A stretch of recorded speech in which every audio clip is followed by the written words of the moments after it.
So this is my solar panel. Has the batteries built into the tubes here, and here's my charge controller. I wanted to be able to run my wheat grinder off of 12 volts DC. This, when it's fully charged, is over 13. So I wired in, just scavenged some parts from old computer power supply. So I have a quick disconnect, and then have a fuse, long cord in case it needs to go inside of a tent or something like that.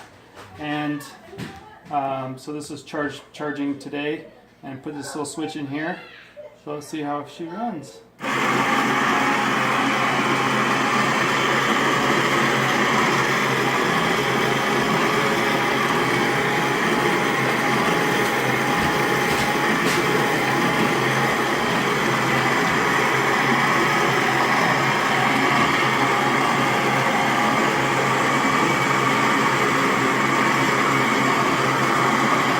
Sure beats using this.